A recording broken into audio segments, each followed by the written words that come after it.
The Adventures of Sherlock Holmes, starring Basil Rathbone and Nigel Bruce.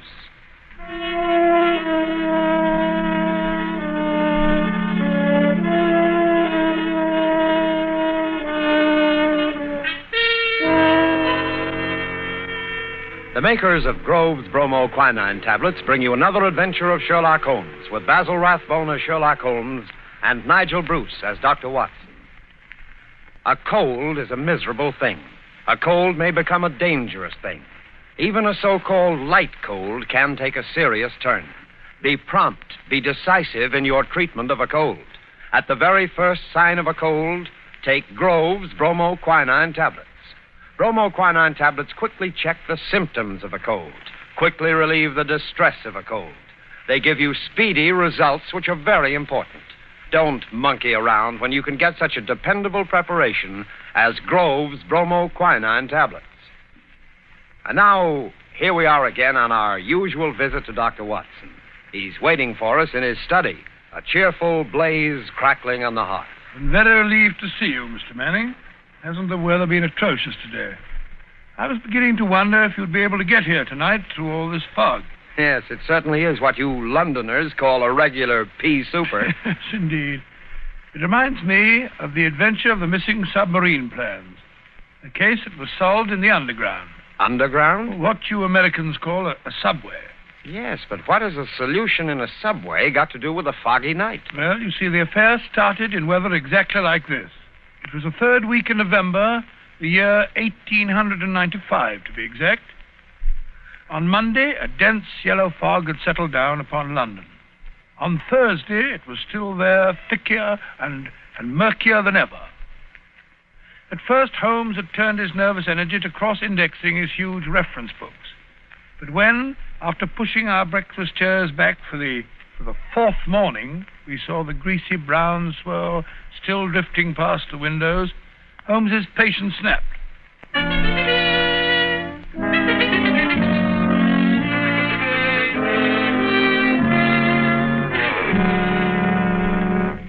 Holmes, if you must pace around in circles, I wish you'd change directions now and then. You're making me dizzy. Bah! It's inexcusable, Watson. Inexcusable. No initiative, no imagination. Nothing ever gets done. If you're alluding to the inactivity in this last session of Parliament, my dear Holmes... I'm not speaking of our lawmakers, Watson, but of our lawbreakers.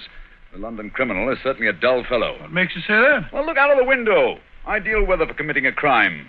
The criminal advances on his intended victim practically unseen. He pounces and disappears into thin air. There have been numerous petty thefts, I believe. Petty thefts, pickpockets, ragamuffins. What's the country coming to? Now, if I were a criminal, Watson... Well, I, for one, would move to America. Oh, hello. Mrs. Hudson's knocking. Excited. What's up, I wonder? Yes, Mrs. Hudson, what is it? Oh, a telegram for me. Yes, sir. Very well, thank you. Oh, well, what's it say? Oh, wait until I open it, can't you? Ah, dear me, what next? Most unusual, Watson, most unusual. What's most unusual, Watson? What's it say? Well, it's from my brother, Mycroft. You remember him. He helped us solve the case of the Greek interpreter. He's coming here. Why not? What's so phenomenal about Why not? Why not, indeed? It's as startling as it would be to meet a tram car coming down a country lane. Yes, now I come to think of it. Mycroft is rather like a tram car. His rails lead from his Pall Mall lodgings to the Diogenes Club in Whitehall. That's his circle. I wonder what upheaval could have derailed him. Doesn't the telegram explain? It says, must see you about Cadogan West, coming at once. Cadogan West? Cadogan West? Why, that's the young chap who's found dead in the underground on Tuesday morning. I remember reading about it in the papers. Oh? The young man had apparently fallen out of a train and killed himself. He hadn't been robbed, and there was no reason to suspect violence. Quite an uninteresting case, if I remember correctly. And yet, it's serious enough to cause Mycroft to alter his habits. No, Watson. This must be an extraordinary event. Do you recall any other facts about the affair? Yes, I come to think of it, there was one unusual bit came out at the inquest. They were unable to ascertain at what point he entered the train, because his ticket was missing. Strange. What articles were found on the body? Oh, £2.15, I believe it was, a checkbook and... Oh, yes, 2 dress circle tickets for the Woolwich Theatre. dated for that evening. Theatre tickets, eh? Then it wasn't suicide. A man doesn't procure theatre tickets for the evening on which he intends to end his life. Anything else? A small packet of technical papers. Technical papers? What kind of technical papers? The newspapers didn't say. As serious as that. What did the young man do? Where was he employed? He was a clerk at Woolwich Arsenal. Government employ. There we have it, Watson. British government, Woolwich Arsenal, technical papers. That's why Mycroft is involved in this affair. I don't understand. No, I suppose not. Watson, have I ever told you what Mycroft is? Your brother, of course. Oh, no, Watson. Do you have to be so dense? I mean, do you know what he does?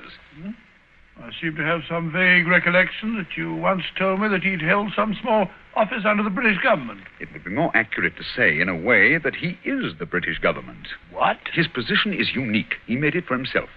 As the tidiest and most orderly brain of any man alive, with a great capacity for storing facts and giving them the proper interpretation. The conclusions of every government department are passed on to him. He's the central exchange, the clearinghouse. Again and again, his word has decided the national policy. He thinks of nothing else. Nothing else can lure him from his contemplations. And yet he's coming here. Yes, Jupiter is descending on us today. What on earth can happen? Watson, that sounds suspiciously like a bad pun. Here he is, if I'm not mistaken, to speak for himself. Come in. Hello, Mycroft. What's up? You look flustered. Most annoying business, Sherlock, most annoying. You know how I dislike altering my habits. Extremely awkward for me to come away from the office, particularly with Siam in its present state. Oh, dear me. Yeah, sit down, Mycroft, sit down. You know Watson, of course. Yes, of course. I'm trying to find a chair that I can trust to hold me. I'd better take the sofa. You certainly haven't got any thinner. I've never seen the Prime Minister so upset. As for the Admiralty, it's buzzing like an upset beehive. You know anything about the case? Watson's just been telling me what was in the newspapers. Just what were the technical papers found on the body? Sherlock, for the love of heaven, not so loud. Those papers which the wretched youth had in his pocket were none other than the plans of the Bruce Partington submarine. Oh? A submarine which will completely revolutionize naval warfare. The most important papers in our government archives. Under no circumstances could they be removed from the office. Even the chief constructor of the Navy was forced to go to Woolwich if he desired to consult them. And yet we find them in the pockets of a dead junior clerk in the heart of London. Yeah, from an official point of view, it's deplorable, my dear Mycroft. Simply deplorable. You may laugh, Sherlock, but this country won't be safe until they're recovered. But I thought you said that they were found in the pocket of this chap, Cadogan West. 10 papers taken from Woolwich. 7 were found in the pockets of Cadogan West. 3 are still missing, the 3 essential ones. To recover those 3 papers is imperative. The peace of Europe depends on them. Nice little problem, eh, Watson? Why did Cadogan West take the papers? How did he die?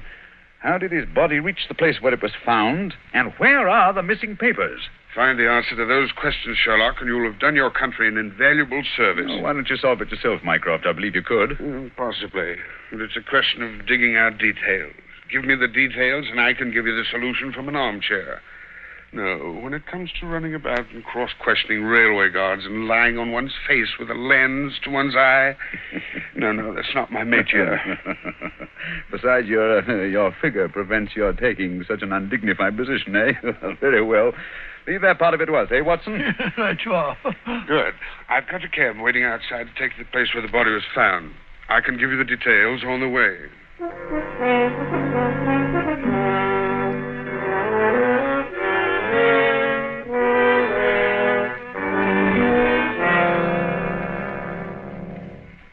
Now, Mycroft, who was the official guardian of these famous papers? No less a personage than Sir James Walter, a gentleman who's grown grey in the service.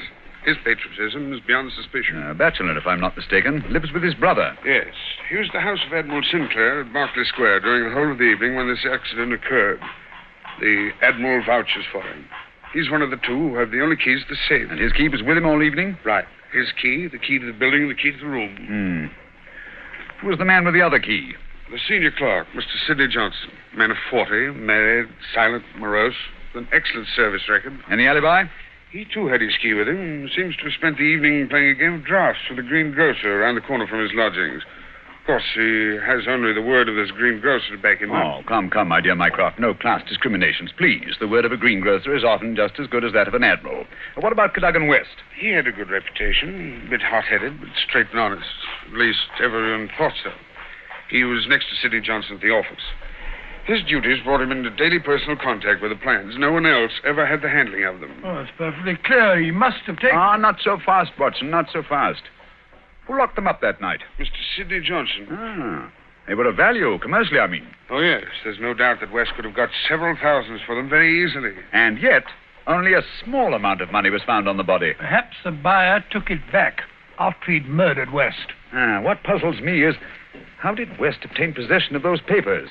To do so, he must have had a false key. Several false keys, Sherlock. He had to open the building and the room as well. Oh, well. Several false keys, then. Let me see. Suppose West did take the papers and went into town. And on the way back to Woolwich, where he is hoping to replace the papers, he's killed and thrown from the train. But the spot where the body was found is considerably past the station for London Bridge, which is the route to Woolwich. That's interesting. Also, if young West did make an appointment with some foreign agent to sell the papers that night, why didn't he keep the evening clear? Why buy 2 theater tickets? Exactly. Furthermore, he actually escorted his fiancée halfway there before he disappeared. Blind. That's what it looks like to me. Why did he take the papers at all? Why not copy them out in the office and sell the copies? He certainly had plenty of opportunity to do so. And why the absence of his underground ticket? Perhaps the ticket would have shown us which station was near the agent's house. So the murderer destroyed it. Good, Watson. Very good. And yet, I wonder... Well, here's the underground station. The railway authorities have sent a man round to show the exact place where the body was found. You won't change your mind and come with us? Well, crawling round that black hole on my hands and knees, not very likely. Well, I shall expect a report on your efforts this evening. Never expect too much, Mycroft. Never expect too much.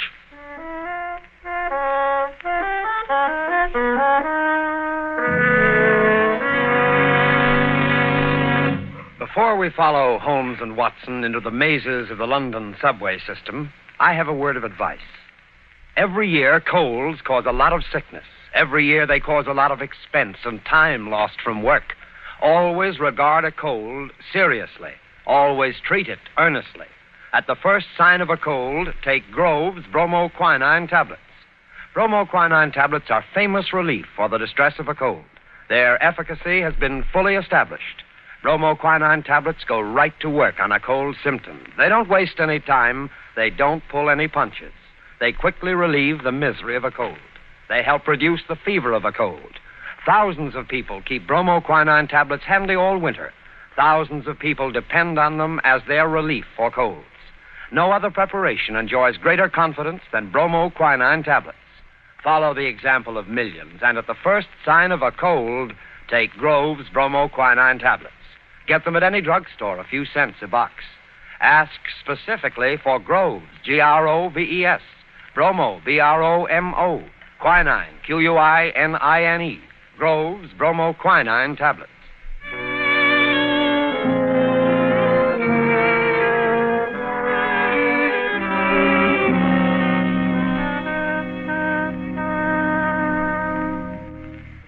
This way, sir. Step right along the tracks. But it isn't safe. Supposing a train should come shooting round that curve. Oh, that's all right, sir. There won't be another for 5 minutes anyway.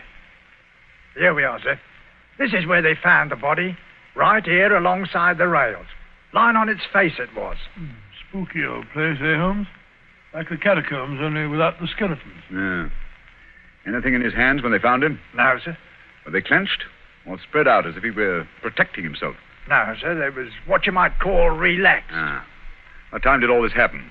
Well, sir, the train he was hoisted out of, as near as we can figure, passed along here about midnight on Monday. All the carriages have been examined for signs of violence, I suppose. They didn't find nothing, not even the missing ticket.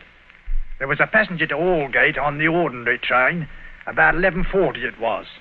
He said he'd heard a heavy thud, like something striking the line, just before the train reached this station. But it was so foggy, he said he was blessed if he could see what it was. Holmes, what's the matter? What are you staring at? The curve, Watson. What curve of it? of the rails. What of it? What do you mean? I suppose there aren't many curves as abrupt as this. No, sir, I can't say as there is. What have curves got to do with it? Oh, an indication, Watson. Merely an indication. Unique. Perfectly unique. And yet, why not? I don't see any indications of bleeding on the line. No, sir, there wasn't any to speak of. But I understand there was a considerable wound. The bone was crushed right enough. Holmes, You hear that? It's a train. It's coming this way. Run, sir. Run for your life. Yes, but where? Up ahead. There's a place where the train switches off. Run, Watson, run. It's just around the curve. We'll never make it. Yes, we will. Faster, faster. There's the switch up ahead. Come on. Here comes the train now. We'll make it. Justin, Watson, for the love of heaven, you're on the wrong track.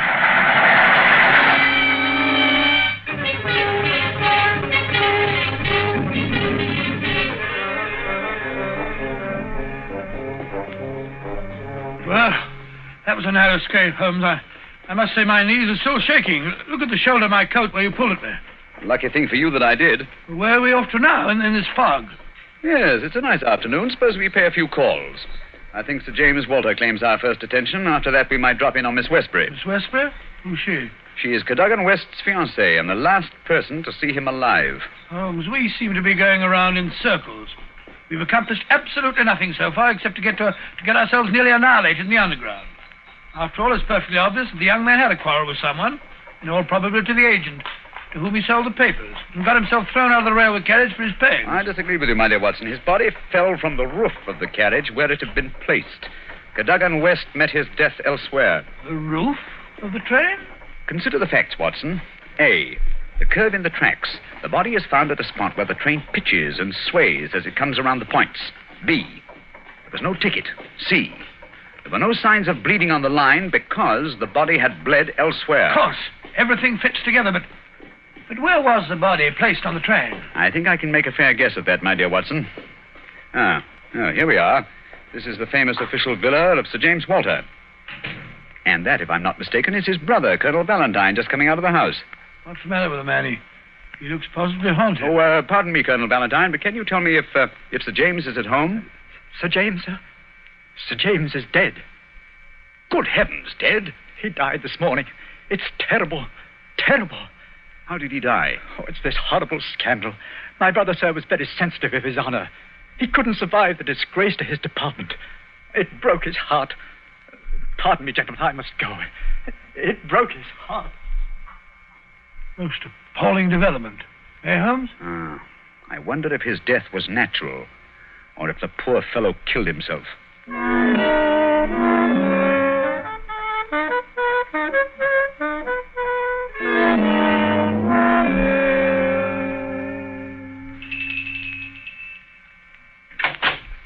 Yes? Will you tell Miss Westbury that Mr. Sherlock Holmes would like to see her? Oh, please come in, gentlemen. I'm Violet Westbury, Mr. Holmes. I've been expecting you ever since I heard you had taken the case. Please be seated. Well, thank you. Oh, Mr. Holmes, we must save his good name. He couldn't have done it. Cadogan was the most chivalrous, patriotic gentleman on earth. He couldn't have done it.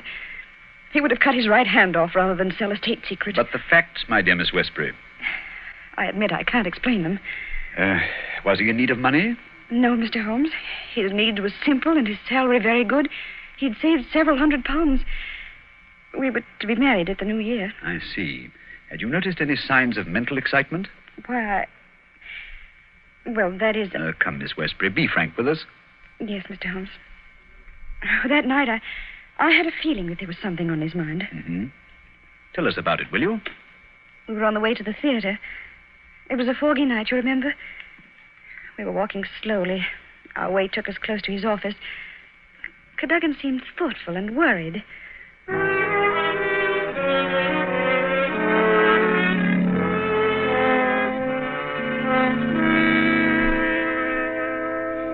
Darling, what's the matter? You haven't said a word for the last 5 minutes. Have I said or done something? Of course not, silly. It's just that I've got something on my mind. Oh, why not tell me about it? Perhaps I can help. It's no use, Vi. It's too serious for me to talk about, even to you.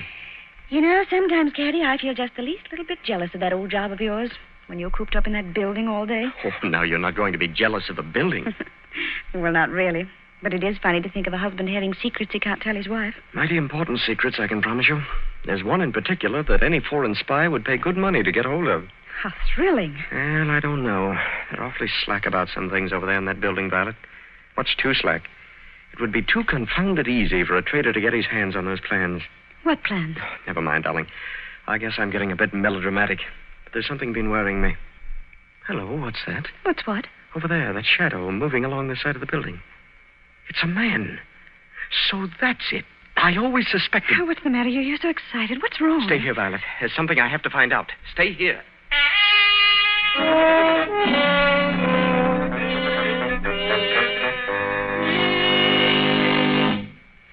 I waited and waited, but he never returned. Oh, Mr. Holmes, if you could only save his honor, it meant so much to him. We shall do our best, Miss Westbury. This shadow, this man moving along the building. Did you see it, too? I think I did, Mr. Holmes. But the night was so foggy, I can't be sure. But there must have been a man. Another man. It couldn't have been Cadogan. Surely character goes for something. Let us hope so. Come along, Watson. We must return home. I'm expecting an answer to some telegrams I sent Mycroft early this afternoon. We've done enough for one day.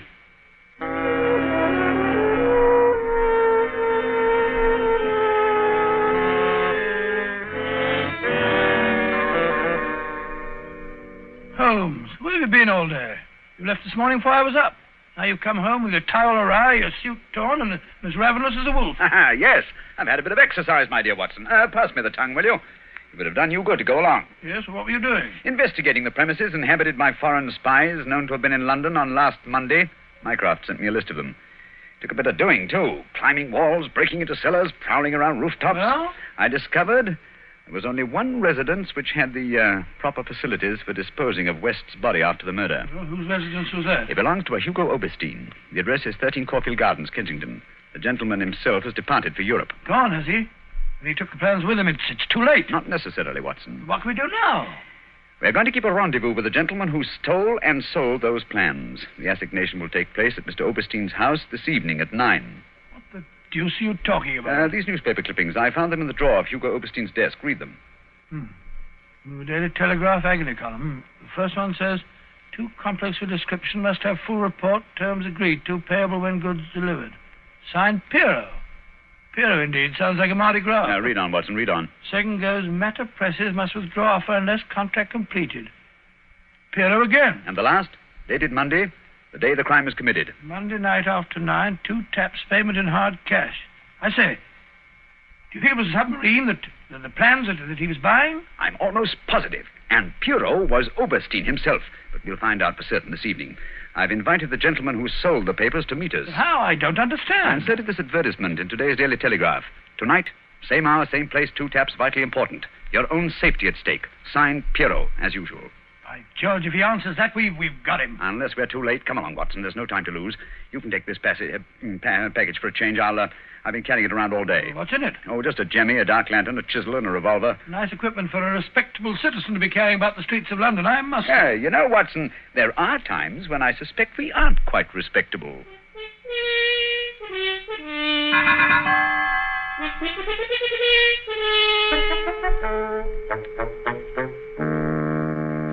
Here we are. This is Caulfield Gardens. Thank heavens, it's still foggy. I shouldn't like to be caught in the act of housebreaking. Yeah. Over this wall, Watson. There's a window we can easily pry open in the back. Scale that wall? Come on, hurry up. There's no time to lose. Here. I'll give you a boost. Come on, up you. That's it. Look out, here I come. I must say, Holmes, you're as agile as a cat. It's uncanny. This is the window. Light the lantern and give me the jemmy. 1, 2.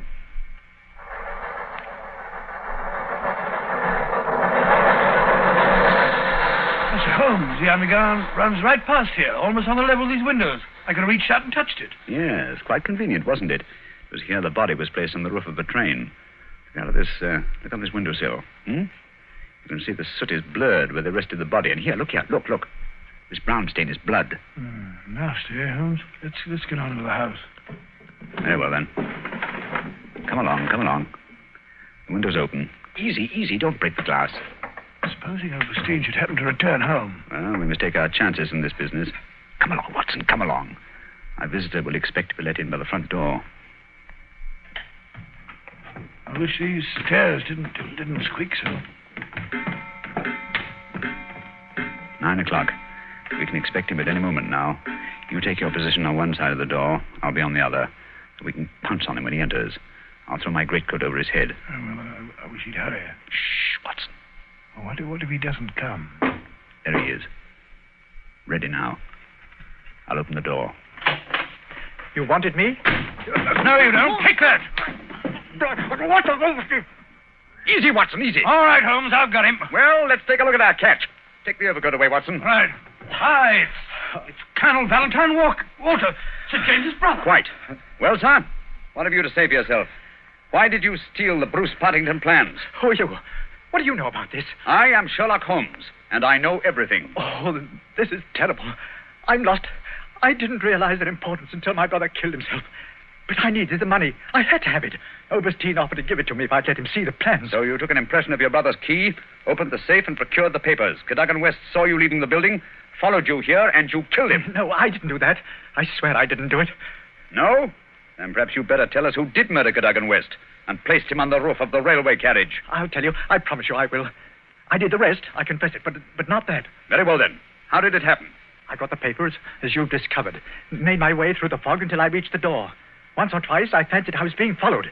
I could hear footsteps on the pavement behind me.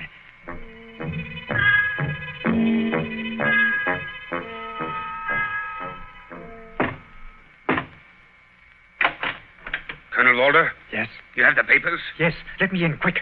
I think someone's been following me. Yes, it's me. You can't do this, Valentine. It's treason. Corey, do you hear? No, you can't sell the papers. Papa Oberstein, he knows how to use a blackjack, eh? You've killed him. So? It's murder. I'm going to get out of this. Oh, no. I think different. You will come in here if you do not wish to taste a blackjack, too. But but...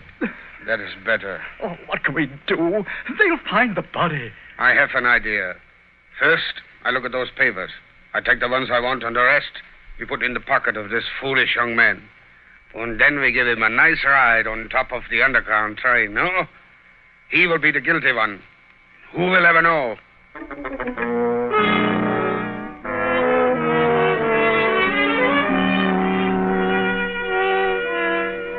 What a thoroughly unpleasant gentleman. What a pity that he got away with the papers, Dr. Watson. Oh, but he didn't.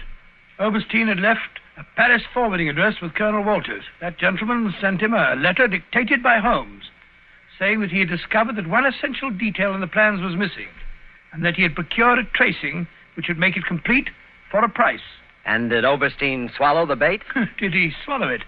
He was arrested as he got off the boat at Folkestone.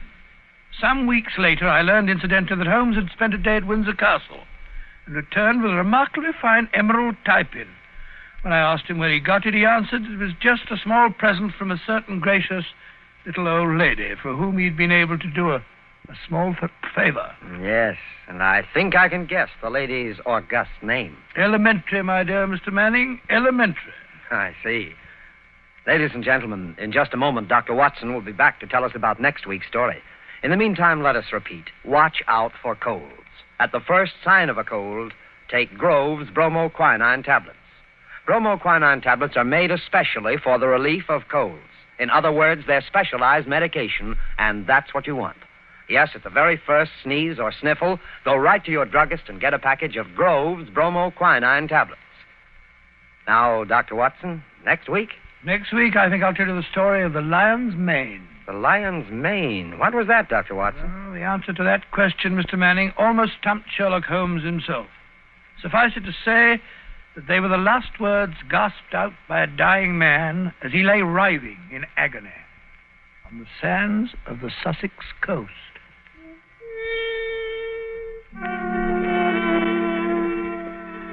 You have been listening to a Sherlock Holmes adventure, adapted from Sir Arthur Conan Doyle's story, The Bruce Partington Plans, with Basil Rathbone as Sherlock Holmes and Nigel Bruce as Dr. Watson.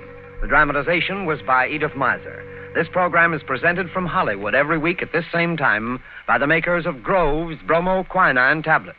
Quick relief for colds. This is Knox Manning speaking.